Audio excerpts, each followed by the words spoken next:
Olá, caríssimo telespectador da Rede Século XXI, muito obrigado pela sua audiência. Aqui estamos mais uma vez para o segundo e último bloco do nosso encontro semanal, programa Luz da Vida, Rede Século XXI, programa que vai ao ar todas as sextas-feiras. São 30 minutos dedicados à reflexão de algum tema de grande relevância à luz da Palavra de Deus.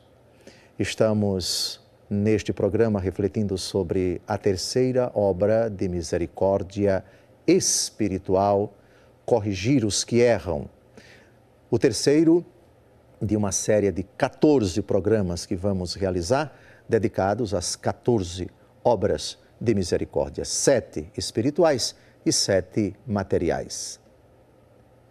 Corrigir os que erram é a terceira obra espiritual de misericórdia. No primeiro bloco, nós refletimos, ilustramos a atitude de Jesus corrigindo pessoas que erraram, porque propuseram a Jesus uma doutrina que não tinha nenhum fundamento na palavra de Deus, os saduceus.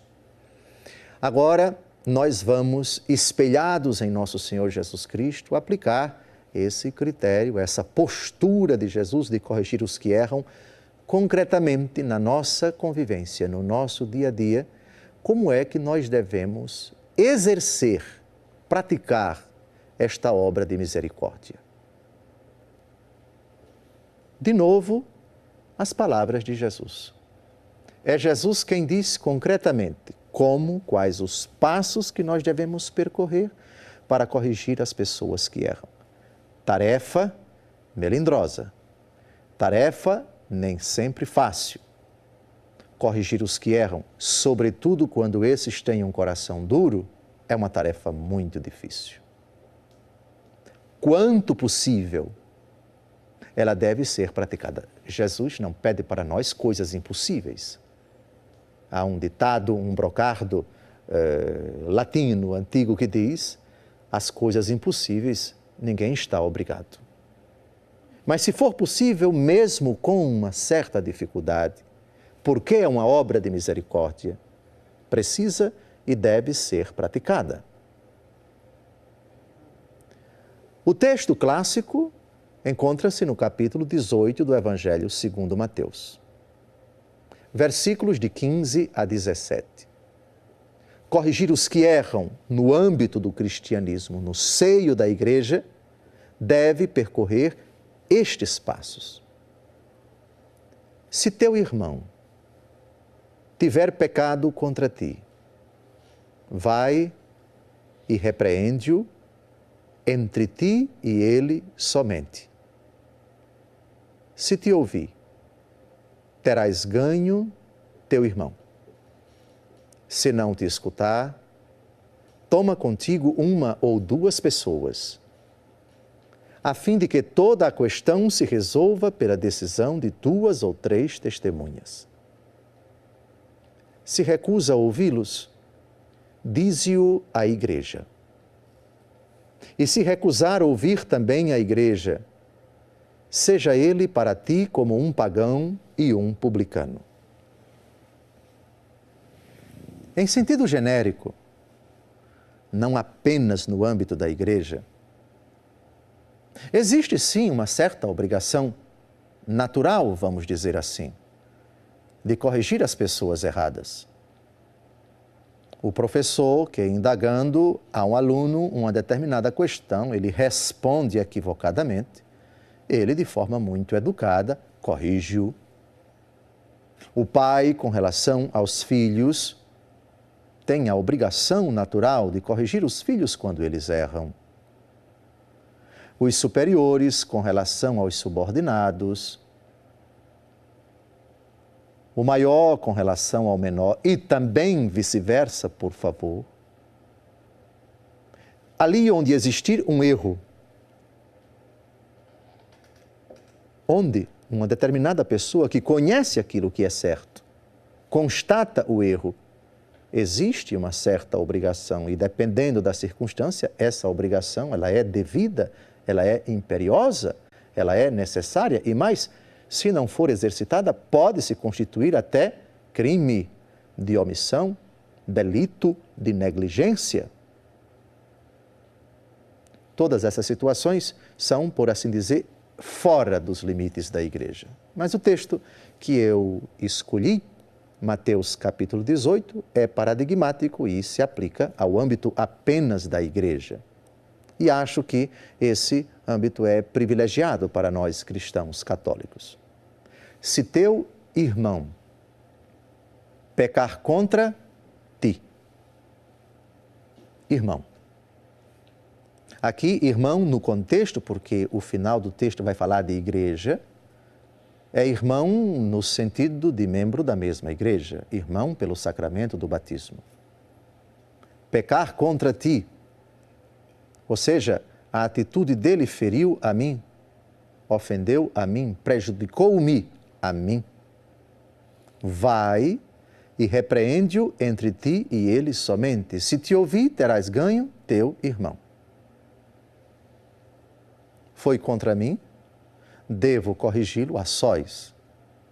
Outra coisa é se aquela atitude errada, especificamente o pecado, não foi somente contra mim, mas feriu outras pessoas, atingiu outras pessoas.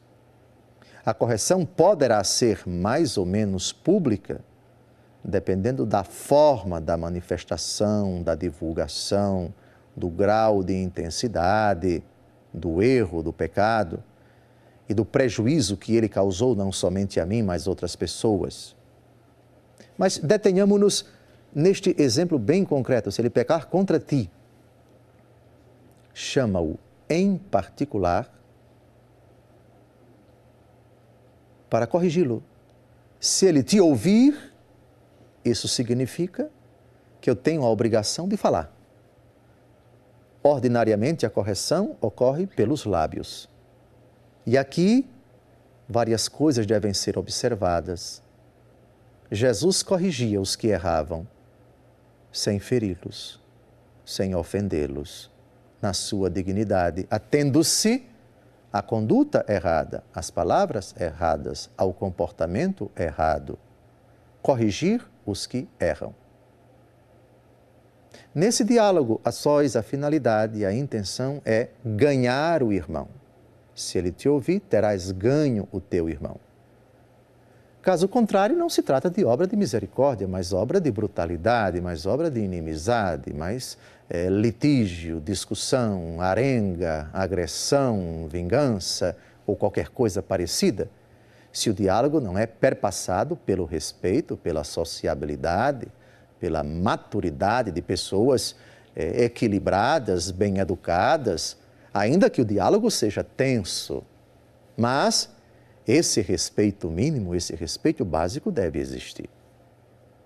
Se não te escutar, toma contigo uma ou duas pessoas, a fim de que toda a questão se resolva pela decisão de 2 ou 3 testemunhas. Olha a sabedoria de Jesus. Uma gradação. Primeiro vá você sozinho, para tentar ganhar o irmão. Para corrigi-lo, você e ele apenas. A correção fraterna tem como primeiro passo isto.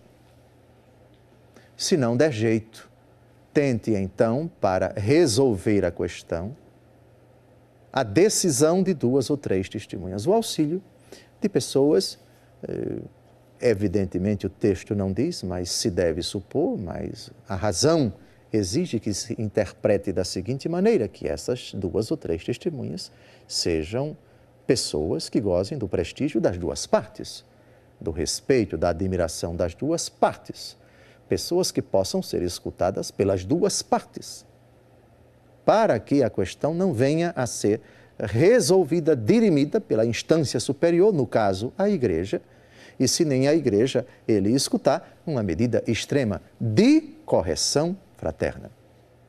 Pois bem, segundo passo, vamos tentar resolver pela decisão de 2 ou 3 testemunhas, de pessoas próximas aos dois lados, de pessoas amigas que gozem do respeito, do prestígio e da admiração nas duas partes. Se recusa a ouvi-los, dize-o à igreja. É a instância máxima.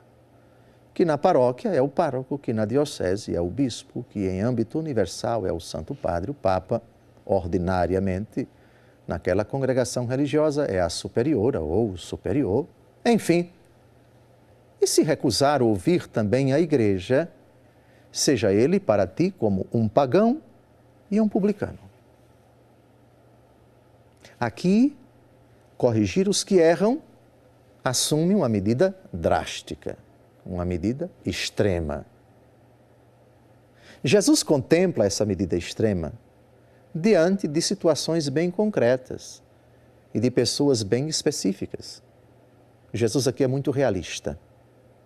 Ele sabe que há determinadas pessoas que são duras na queda, que não se dobram, que não retrocedem, que não pedem perdão, que não se arrependem, nem com o diálogo individual com o ofendido, nem com o diálogo de 2 ou 3 testemunhas, nem com a intervenção da igreja. Neste caso, Jesus prevê uma medida radical. Tratá-lo como um pagão. O pagão para o judeu é aquela pessoa de quem o judeu deve manter distância. Publicano, o cobrador de impostos, o funcionário do Império Romano, que tinha uma péssima fama de ladrão, e quase sempre os publicanos no tempo de Jesus roubavam.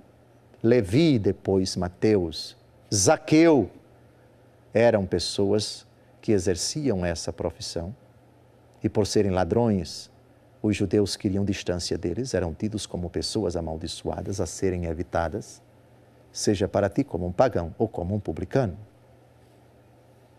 Aqui não estamos diante de uma medida vindicativa, não é vingança, não é pirraça, muito menos castigo, é uma medida extrema, expressão da misericórdia, sim, Senhor, corrigir os que erram, às vezes precisa assumir essa conotação, como única maneira de a pessoa cair em si, de renunciar ao pecado, de perceber a gravidade de sua conduta, de deixar de uma vez por toda o seu comportamento pecaminoso, nocivo à comunidade, para o bem da comunidade, ele precisou ser afastado. Quando ele se arrepender, quando ele retroceder do seu erro, será acolhido novamente na comunidade. Mas para o bem da comunidade, essa é a única maneira agora de corrigi-lo, de levá-lo a cair em si, a reconhecer o seu erro. Corrigir os que erram. Terceira obra de misericórdia espiritual. Deus nos infunda, Deus nos conceda, Deus faça amadurecer, brotar em nós o dom do Espírito, o dom do conselho, para que, aconselhando segundo Cristo, consigamos corrigir todos os que erram. Amém.